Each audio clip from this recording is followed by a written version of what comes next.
Hello students, आज मैं शुरू कर रहा हूँ क्लास 11 के माइक्रो इकोनॉमिक्स का एक नया टॉपिक कंज्यूमर इक्विलिब्रियम का है, जिसका नाम है consumer equilibrium in case of single commodity.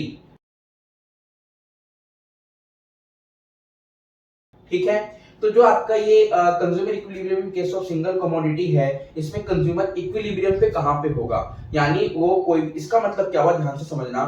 जब कोई कंज्यूमर मनी स्पेंड करता है तो क्यों करता है, ताकि उसको जिस भी प्रोडक्ट के लिए वो मनी स्पेंड करता है, एक्सपेंस करता है, तो वो क्या चाहता है, वो उससे, उस प्रोडक्ट से, उस गुड्स एंड सर्विस से वो ये चाहता है कि उसको क्या मिले, फुल सेटिस्फेक्शन मिले। जहां पे उसका फुल सेटिस्फेक्शन होगा प्राइस के कंपैरिजन में, वहीं पे क्या होगा, कंज्यूमर इक्विलिब्रियम होगा। बस इसी फुल सेटिस्फेक्शन को इकोनॉमिक्स में मार्जिनल यूटिलिटी ऑफ कमोडिटी के नाम से हम जानते हैं। तो इसका मतलब क्या हुआ, कंज्यूमर जहां पर प्राइस के इक्वल टू में मार्जिनल यूटिलिटी होगा, वहां पर क्या होगा, कंज्यूमर इक्विलिब्रियम पॉइंट पे होगा। तो देखो मैंने इसको यहां पर इसी फॉर्मूले से शो किया है। ठीक है गाइस, इसकी डेफिनेशन भी देख लो आप एक बार। Consumer equilibrium in case single commodity is attained when he is consuming only one commodity and the marginal utility of the product in term of money is equal to its price. कह रहा marginal utility of product is equal to its price. ये वही है, x का मतलब यहाँ पे है कोई भी गुड्स हो गया, उसको मैंने एक्स रेफर कर लिया है, एक्स लेट कर लिया है, तो ये क्या है, प्राइस ऑफ एक्स कमोडिटी, ये marginal utility of x commodity. जब ये दोनों इक्वल होंगे तो कंज्यूमर क्या होगा, इक्विलिब्रियम पॉइंट पर होगा। अच्छा सर, जब मान लो ये इक्वल टू ना हो तो कौन कौन सा केस बन सकता है, एक तो ये वाला केस बनेगा, marginal utility greater than px, और एक केस कौन सा बनेगा, marginal utility less than px. यानी मार्जिनल यूटिलिटी एक जगह तो ऐसा है जहां पर मार्जिनल यूटिलिटी क्या है, ज्यादा मिल रही है कंज्यूमर को प्राइस के कंपैरिजन में, और एक तो ऐसा केस है जहां पर मार्जिनल यूटिलिटी कम मिल रही है प्राइस के कंपैरिजन में। आइए इसको समझते हैं। ऐसा कंसेप्ट आपको बताऊंगा, बस आपने अगर वो लॉजिक याद रख लिया तो आप क्या कर लोगे, आंसर खुद ही फॉर्मेट कर लोगे। ठीक है एग्जाम में, तो देखो क्या यहाँ पे आपको लॉजिक बता रहा हूं। आपको पता है 2 अप्रोचेस होते हैं कंज्यूमर इक्विलिब्रियम को पढ़ने की क्लास 11th में। तो ठीक है, कौन कौन से अप्रोचेस है वो मैं बताता हूं आपको। ठीक है ना, एक होता है आपका सिंगल केस और एक होता है टू कमोडिटी केस। ठीक है ना, consumer equilibrium in case of one commodity, और एक होता है consumer equilibrium in case of two commodity. तो अभी हम आज क्या समझेंगे, यहाँ पे आज के पार्ट में हम समझेंगे कि कंज्यूमर इक्विलिब्रियम कहां पर होगा in case of single commodity. तो ठीक है, अगर मान लो consumer equilibrium in case of single commodity में मेरे पास ऐसी दो सिचुएशन आ जाती है, तो कहां पर वो कंज्यूमर इक्विलिब्रियम के पॉइंट पे होगा। देखो गाइस, मान लो कंज्यूमर क्या कर रहा है, MUX इक्वल टू PX होगा, तो इक्विलिब्रियम पॉइंट के पॉइंट पर है। ठीक है ना, अगर मान लो ऐसा केस है मेरे पास, PX ग्रेटर देन MX। ठीक है, एक और केस है मेरे पास, PX लेस देन MX। ठीक है, ये दोनों तो केस है, देख लो, MX less than PX, MX less than PX, MX greater than PX, MX greater than PX।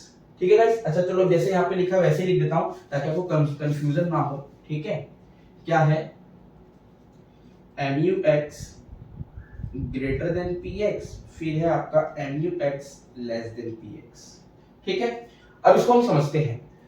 देखो स्टूडेंट्स, हमें पता है कंज्यूमर यहाँ पे इक्विलिब्रियम पे होता है। ठीक है, तो अगर ऐसा कैसे, तो कब इक्विलिब्रियम पे होगा, ध्यान से देखो एक बार। यहाँ पर जब कंज्यूमर पैसे खर्च कर रहा है, और यानी प्राइस जो पे कर रहा है, उसके कंपैरिजन में उसको ज्यादा क्या मिल रहा है, मार्जिनल यूटिलिटी मिल रहा है उसी कमोडिटी का।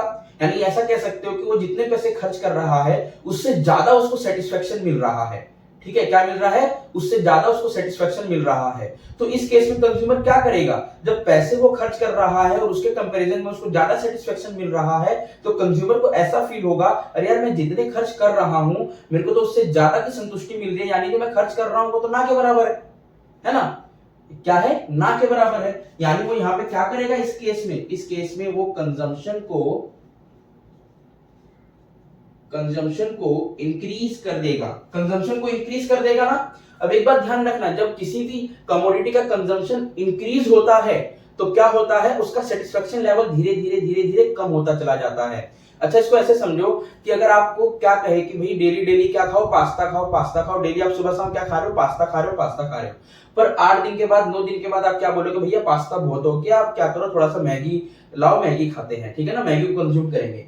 तो क्या हुआ, पास्ता से आपको कह सकते थे कि फुल सेटिस्फेक्शन मिल रही थी, पर आपने डेली कंज्यूम किया तो क्या हो गया वहां पर, लॉ लग गया डीएमयू का। डीएमयू का लॉ क्या कहता है, जब किसी भी चीज को कंटिन्यूटी के बेस पे हम कंज्यूम करते हैं तो उससे मिलने वाला सेटिस्फेक्शन कम होता चला जाता है। बिल्कुल, तो आप डेली जब पास्ता कंज्यूम कर रहे हो तो क्या होगा, उससे मिलने वाला सेटिस्फेक्शन एक टाइम पे क्या हो जाएगा, कम हो जाएगा, है ना, कम होते होते क्या हो जाएगा, एकदम जीरो हो जाएगा। तो यानी सेटिस्फेक्शन क्या हो रहा है, कम होता जा रहा है। तो यहाँ पे क्या हो जाएगा, सेटिस्फेक्शन, उधर लिखता हूँ गाइस थोड़ा सा इसको, ठीक है ना, अगर ये इंक्रीज होगा तो सेटिस्फेक्शन डिक्रीज होगा, ठीक है। ये लॉजिक ध्यान रखना है बस आपको, यहां पे आप क्या कर दोगे, एक्सप्लेन कर दोगे उसको, बड़ी आसानी से कर दोगे, ठीक है ना। अगर आपको लॉजिक पता है तो ये आप एक्सप्लेन कर दोगे। यदि आपका MUX ग्रेटर देन PX है तो क्या होगा, कंजम्पशन बढ़ता चला जाएगा और सेटिस्फेक्शन लेवल कम होता चला जाएगा। कब तक, जब तक ये इस लेवल पर ना पहुंच जाए, जब तक MUX इक्वल टू PX ना हो जाए, तब तक क्या रहेगा, आपका कंजम्पशन बढ़ता रहेगा, सेटिस्फेक्शन धीरे धीरे कम होता रहेगा, ठीक है। और जब एक चीज बढ़ रही है और एक चीज घट रही है तो एक टाइम ऐसा आएगा कि क्या हो जाएगा, न्यूट्रलाइज हो जाएगा, यानी इक्वल टू हो जाएगा, ठीक है गाइस, समझ में आया। अब देखो यहाँ पे क्या है, MUX आपका क्या है, लेस देन है PX के, यानी वो जितने पैसे खर्च कर रहा है कंज्यूमर, जितने वो मनी एक्सपेंस कर रहा है, स्पेंड कर रहा है, उसको उसके कंपैरिजन में उतनी सेटिस्फेक्शन मिल ही नहीं रही है। मान लो मार्केट में कुछ समय पहले क्या थे, टमाटर बहुत महंगे थे, क्या था, टमाटर बहुत महंगा था, अब 250 रुपए किलो, 300 रुपए किलो क्या था आपका टमाटर हो रखा था। तो लोग क्या कर रहे थे, कम कंज्यूम कर रहे थे, क्योंकि उसको प्राइस ज्यादा लग रहा था, उसके कंपैरिजन में सेटिस्फेक्शन क्या हो रहा था, कम मिल रहा था, मार्जिनल यूटिलिटी कम मिल रही थी, ठीक है ना। तो किसी भी चीज का, जब आप इसको लॉ ऑफ डीएमयू के हिसाब से समझो, जब आप किसी भी चीज को कम कंज्यूम करोगे तो उससे सेटिस्फेक्शन धीरे धीरे क्या होगा, बढ़ता जाएगा, नहीं यार इसको और कंज्यूम करना है, नहीं यार और कंज्यूम करना है ना। क्योंकि कंजम्पशन तो आपका क्या है, कंजम्पशन यहाँ पे इस केस में क्या होगा, कम होगा, कंजम्पशन कम होगा ना, और जब कंजम्पशन कम होगा तो सेटिस्फेक्शन लेवल यहाँ पे क्या होगा, बढ़ेगा, धीरे धीरे बढ़ता चला जाएगा, ठीक है। तो इस केस में भी ये कब तक चलेगा आपका, जब तक MUX बराबर PX ना हो जाए।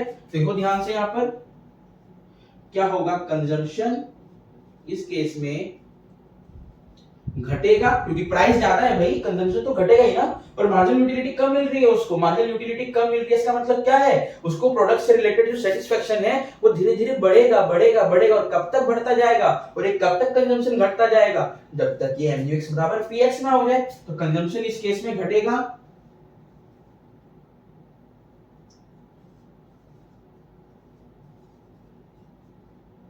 सेटिस्फेक्शन बढ़ेगा, सेटिस्फेक्शन बढ़ेगा ना भाई, कि मैं जैसे मान लो जो टमाटर का प्राइस था वो क्या था, काफी ज्यादा था, तो अब ये लोग सोचेंगे कि चल कम से काम चला लेते हैं, पर कम से काम चलाने के चक्कर में उसका माइंड तो ये नहीं मान रहा है ना, उसको तो माइंड को और इच्छा हो रही है कि नहीं और कंज्यूम करते और कंज्यूम करते हैं, पर करेगा कहां से, इसलिए सेटिस्फेक्शन लेवल बढ़ता जा रहा है, ठीक है, और कंजम्पशन पर कम है। तो ऐसा कब तक होगा, जब तक वो कहां ना पहुंच जाए, इक्विलिब्रियम पे ना पहुंच जाए, ठीक है स्टूडेंट्स, वही चीज मैंने यहाँ पे लिखा है। और दोनों जगह आपका क्या लग रहा है, लॉ ऑफ डीएमयू लग रहा है। देखो ध्यान से, if MUX greater than PX then the consumer is not at equilibrium and he goes on buying because the benefit is greater than the cost. As he buys more, MU falls because of the operation of the law of diminishing marginal utility. When MU becomes equal to the price, consumer gets the maximum benefit and is in equilibrium. ठीक है guys, वो कब तक consumption को बढ़ाता जाएगा, जब तक उसका क्या ना हो जाए, प्राइस MUX के बराबर ना हो जाए, यही तो यहाँ पे लिखा हुआ है, यही तो मैंने यहाँ पे समझाया था आपको, है कि नहीं। अब इस केस में भी आपका वही है, जस्ट इसका उल्टा कर दो, अपोजिट कर दो, यहाँ पर उसको राइट डाउन कर दो, ठीक है। अब हम इसको देखेंगे शेड्यूल के अकॉर्डिंग, शेड्यूल में भी देखेंगे कि कैसे इन केस ऑफ सिंगल कमोडिटी में कंज्यूमर इक्विलिब्रियम पे आता है, ठीक है गाइस। तो इसको रफ करके फटाफट से मैं यहाँ पे शेड्यूल ड्रॉ करता हूँ, ठीक है गाइस। स्टूडेंट्स अब हम देखेंगे कंज्यूमर इक्विलिब्रियम शेड्यूल के बेस पे, अभी तो हमने थ्योरी के बेस पे देख लिया, अब हम शेड्यूल के बेस पे देखेंगे कि कंज्यूमर कैसे इक्विलिब्रियम पे हो रहा है, यानी प्रैक्टिकल के थ्रू देखेंगे। अब हम देखो, जब कंज्यूमर, यहाँ पे पहले एक इंफॉर्मेशन है ऊपर हमारे पास, कह रहा है कि consumer wants to buy a good X is priced at ₹10 per unit. ठीक है, कंज्यूमर जो भी गुड्स परचेज कर रहा है, बाय कर रहा है, उसका एक यूनिट 10 रुपए का है। Further suppose that marginal utility derived from each successive unit is determined and is given in table. ठीक है गाइस, और आपका जो एमयूएम है वो 1 रुपए के बराबर है। इसका मतलब एमयूएम का मतलब क्या हुआ कि जितना भी रुपए वो खर्च कर रहा है ना, उसको जो भी उससे मार्जिन यूटिलिटी मिल रही है मनी के टर्म में, वो उसको 1 रुपए के बराबर मिल रही है। ठीक है, तो आइए अब हम यहाँ पे देखते हैं इसको, शेड्यूल को। वो कितनी यूनिट कंज्यूम कर रहा है? टोटल 6 यूनिट कंज्यूम कर रहा है। ठीक है, प्राइस सबके लिए सेम रहेगा, चाहे वो 1 यूनिट परचेज करे, 2 करे, 3 करे, 4 करे, 5 करे, 6 करे, सबके लिए प्राइस 10 रुपीज ही रहेगा। मार्जिन यूटिलिटी आपको पता है लॉ ऑफ बीएमयू पे चलती है, आपकी law of diminishing margin utility के बेस पे होती है कि when any consumer consume any product और goods then the marginal utility will be decrease। ठीक है, हाँ, on the continuity basis, ये ध्यान रखना जरूरी है। ठीक है, मार्जिनल यूटिलिटी क्या होता चला जाएगा? डिक्रीज होता चला जाएगा यदि कोई भी कंज्यूमर कंटिन्यूटी के बेस पे कोई भी प्रोडक्ट को क्या कर रहा है, गुड्स को कंज्यूम कर रहा है। तो ठीक है, अच्छा, तो देखो सबसे पहले जब वो 1 यूनिट कंज्यूम करता है तो उसको 10 रुपए वो उसके लिए पे करता है, और उसको उससे कितनी यूटिल मिल रहे हैं? 20 यूटिल मिल रहे हैं। मार्जिनल यूटिलिटी कितनी मिल रही है? 20 मिल रही है। तो 1 रुपए के बराबर जो यूटिल है, देखो एमयूएम 1 रुपए के बराबर है ना, तो देखो यहाँ पे 20 को जब मैं 1 से डिवाइड करूंगा 20 आ रहा है। तो ध्यान से देखो, वो रुपए तो 10 खर्च कर रहा है, पर उसको मार्जिनल यूटिलिटी कितनी मिल रही है? 20 रुपए के बराबर मिल रही है। ठीक है, रुपए तो 10 खर्च कर रहा है, पर कितने रुपए के बराबर मिल रही है? 20 के रुपए के बराबर मिल रही है। तो ध्यान से देखो, 20 माइनस 10 किया तो कितना मिल रहा है? 10, यानी अभी भी वो 10 क्या है? एक्स्ट्रा उसको मिल रहा है। यानी वो 10 रुपए खर्च कर रहा है, 20 के बराबर उसको सेटिस्फेक्शन मिल रहा है। तो 20 में से जब 10 लेस करोगे तो 10 अभी भी क्या है? वो प्रॉफिट में है। ठीक है, इसी तरह जब मैं आगे बढ़ूंगा तो क्या होगा? मार्जिन यूटिलिटी 16 है, और जब मैं इसको मनी के टर्म में निकालूंगा, मनी के टर्म में आपका मार्जिन यूटिलिटी 1 रुपए के बराबर है, तो 1 से डिवाइड करूंगा 16 को तो 16 आएगा, और फिर जब मैं 16 में से 10 को माइनस करूंगा तो अभी भी वो 6 के प्रॉफिट में है। ठीक है, और जब थर्ड यूनिट वो कंज्यूम करेगा तो यहाँ पर प्राइस 10 पे करता है, मार्जिन यूटिलिटी 10 हो जाती है, और जब हम इस 10 को मनी के टर्म में निकालते हैं, margin utility in money term ₹1 के बराबर है, तो 1 से डिवाइड करते हैं तो 10 आता है मेरा। ठीक है, ये 10 और माइनस करते हैं प्राइस वाले 10 को तो 0 हो जाता है। यानी कंज्यूमर ने जितने रुपए पे किए एक गुड्स के लिए या सर्विस के लिए, वो क्या है? यहाँ पर उसके मनी के टर्म में जो मार्जिन यूटिलिटी है वो उसके बराबर हो जाती है, यानी 10 माइनस 10 हो जाती है तो 0 आता है। कंज्यूमर यहाँ पे क्या हो जाएगा? इक्विलिब्रियम के पॉइंट पर आ जाएगा। और अभी जब मैंने आपको थ्योरी में पढ़ाया था, तो थ्योरी में यही चीज पढ़ाया था ना, MUX बराबर होगा PX के, यही पढ़ाया था। क्योंकि आपको थोड़ी देर पहले मैंने कहा था कंज्यूमर अगर इक्विलिब्रियम पे होगा in case of single commodity, तो वो यहीं पर होगा। ठीक है गाइस, जब वो 4 यूनिट कंज्यूम कर रहा है तो उसको 10 रुपए पे करता है उसके लिए भी, और मार्जिनल यूटिलिटी उसको 4 मिलती है, और जब इसको मनी के टर्म में निकालते हैं तो आपके पास 4 आता है यहाँ पर, और 4 माइनस 10 करते हैं तो -6 आता है। ठीक है ना, यानी जो आपका मनी के टर्म में आएगा उसको पहले लिखेंगे, माइनस करेंगे यहाँ पे रुपीस को, पर यूनिट प्राइस जो है वो इधर आएगा। ठीक है ना, तो कितना आएगा? -6 आएगा। इससे क्या पता चल रहा है कि अब वो जितने रुपए पे कर रहा है उसको उतने के बराबर अब क्या नहीं मिल रहा है? मार्जिन यूटिलिटी नहीं मिल रहा है, या सेटिस्फेक्शन नहीं मिल रहा है। ठीक है, ऐसे अगर वो आगे भी कंटिन्यू करता जाता है, 10 रुपए पे करता है, तो यहाँ पे मार्जिन यूटिलिटी 0 हो जाती है। 0 को जब 1 से डिवाइड करते हैं तो 0 ही आता है, तो 0 माइनस 10 करते हैं तो -10 आता है।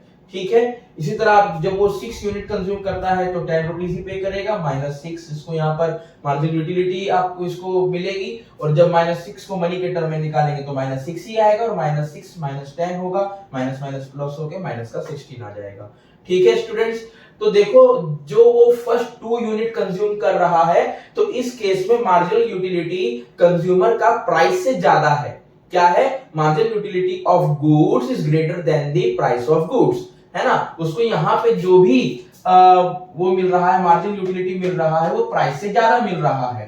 ठीक है, जैसे इसको ऐसे भी समझ लो, आप यहां से भी देख लो, अगर वो 10 रुपए पे कर रहा है तो मार्जिन यूटिलिटी 20 मिल रही है, 10 पे कर रहा है तो 16 मिल रही है, पैसे से ज्यादा मिल रही है कि नहीं मिल रही है मार्जिन यूटिलिटी। और मनी के टर्म में देखें तो 10 रुपए ज्यादा मिल रहे हैं फर्स्ट यूनिट पे, और सेकंड यूनिट पे उसको 6 रुपए ज्यादा उसको सेटिस्फेक्शन मिल रहा है, 6 रुपए ज्यादा का। ठीक है ना, तो देखो यहाँ पे क्या हो जाएगा, marginal utility of goods greater than the price of goods. तो इस केस में क्या होगा, कंज्यूमर, मैंने क्या बताया था लास्ट क्लास में, जब आप कंज्यूमर का मार्जिनल यूटिलिटी ज्यादा उसको मिलता है तो क्या करता चला जाता है, वो कंजम्पशन बढ़ाता चला जाता है, तो उस केस में सेटिस्फेक्शन कम होता चला जाता है। ठीक है स्टूडेंट्स, तो इस केस में कंजम्पशन बढ़ाता चला जाएगा, सो consumer will increase the consumption. और जब वो थर्ड यूनिट कंज्यूम कर रहा है तो ध्यान से देखो, वो ₹10 जो है जितने खर्च कर रहा है उतने ही उसको क्या है, मार्जिन यूटिलिटी भी मिल रही है, यानी 10 बराबर 10 हो गया। जब 10 बराबर 10 हो गया तो जब मैं इसको मनी के टर्म में निकालूंगा तो जीरो मेरे को क्या मिलेगा, मनी के टर्म में इसको जीरो प्रॉफिट हो रहा है, इसका मतलब वो यहाँ पर इक्विलिब्रियम के पॉइंट पर है। ठीक है स्टूडेंट्स, यानी यहाँ पे MUX, ये MUX है मार्जिनल यूटिलिटी, और ये क्या है PX से, दोनों बराबर हो गए हैं, बराबर हो गए तो देखो वहां पे MUX बराबर PX, कंज्यूमर इक्विलिब्रियम पर आ चुका है। अगर वो इक्विलिब्रियम के बाद भी कंजम्पशन करता है तो ये वाला केस आपके सामने आएगा, यानी MUX less than the price of commodity. ठीक है, तो इस केस में कंज्यूमर क्या करेगा, कंजम्पशन को डिक्रीज कर देगा, और डिक्रीज करेगा तो क्या होगा यहाँ पर, यानी कंजम्पशन डिक्रीज होगी तो क्या होगा, सेटिस्फेक्शन बढ़ेगा। ठीक है ना, और ऐसा कब तक चलेगा, जब तक ये वाली सिचुएशन पे ना आ जाए, और इस केस में भी ऐसा कब तक चलेगा, जब इस वाली सिचुएशन पे ना आ जाए।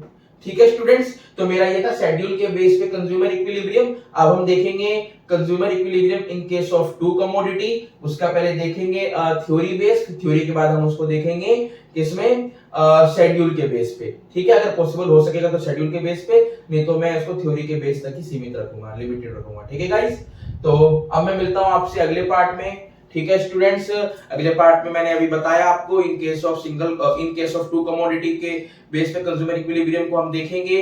ठीक है स्टूडेंट्स, तो तब तक के लिए गाइस जय हिंद।